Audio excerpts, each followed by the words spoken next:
Student, हमारा इसके पहले के जो वीडियो था उसमें थोड़ी सी डिस्टर्बेंस हो गई थी। मैं इसके आगे का नेक्स्ट वीडियो में समझा रही हूँ आपको।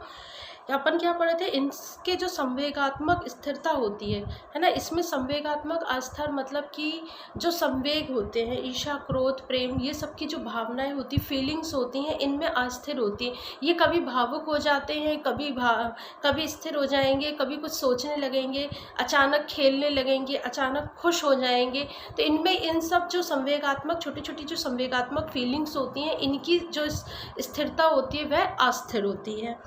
इनमें आत्मविश्वास की कमी होती है। जब बच्चे जो सीखने में अक्षम है ना, जो सीख नहीं पा रहे हैं, तो उसे किसी भी कार्य करने में कॉन्फिडेंस की कमी होगी। वह बिना कॉन्फिडेंस के हर कार्य को करेंगे, उनमें कॉन्फिडेंस की कमी होती है। ऐसे बालक नवीन परिस्थितियों में समायोजन स्थापित करने और नए सब प्रत्ययों को ग्रहण करने तथा अमूर्त चिंतन पर कर सकने में प्राय असमर्थ होते हैं। ठीक है, ऐसे बालक नवीन परिस्थिति मतलब किसी भी नई चीज को समझने में, नई जगह जाने में और कुछ भी नया करने में ये हमेशा घबराए हुए से होते हैं और अपने आप में इतना कॉन्फिडेंस लो करे हुए होते हैं कि इन्हें ये सब कार्य करने में एक डर लगता है और ये इन सब कार्य को करने में पहल नहीं करती। यदि वो बच्चा एक क्लास में बैठकर पढ़ रहा है और अगर हम उसे दूसरे सेक्शन में भेजें या किसी दूसरे स्थान पर भेजें कि आप इस क्लास से उस क्लास में या एक स्थान से दूसरे स्थान में बैठकर पढ़ लीजिए, तो वो बच्चा तैयार नहीं होगा और अगर वो बैठेगा तो उसका मन नहीं लगेगा, उसका मन अस्थिर हो जाएगा। तो इनमें ये क्या चीज़ होती है, इनमें इस चीज़ की कमी होती है। उसके बाद ऐसे बालकों का पारिवारिक, विद्यालय और सामाजिक समायोजन असंतोषजनक होता है। देखिए, ये परिवार, विद्यालय, समाज से मिलना जुलना पसंद नहीं करते, इन सब के बीच में उन्हें उठना बैठना पसंद नहीं होता है।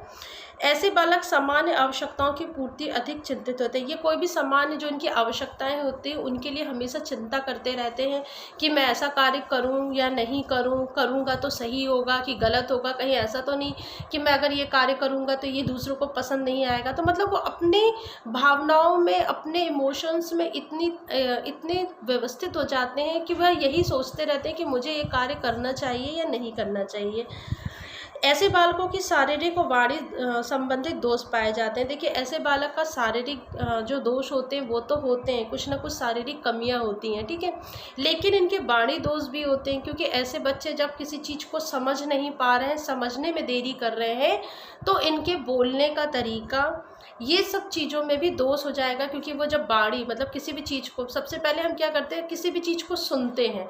अगर हम उसे सुन रहे हैं तो उसे समझेंगे, है ना, और यदि आप सुन नहीं पा रहे हो, समझ नहीं पा रहे हो, तो उसको समझेंगे कैसे, और समझने के बाद हम उसे बोलेंगे कैसे।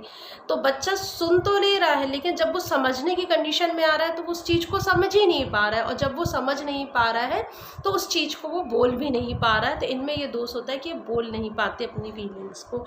तो देखिए, ये आज मैंने आपको मानसिक मंदता वाले मतलब मन बुद्धि बालकों की पहचान बताई और ये बताया कि मन बुद्धि बालक होते क्या है। अब मैं आपको नेक्स्ट वीडियो में, समावेशी शिक्षा आपका सब्जेक्ट है तो इसके आगे का मैं जो विशेषताएं हैं वो आपको मैं नेक्स्ट वीडियो में बताऊंगी। तो आपको जो मैंने आज पढ़ाया है आप उसको नोट्स के तौर पे नोट डाउन कर लीजिए। Thank you.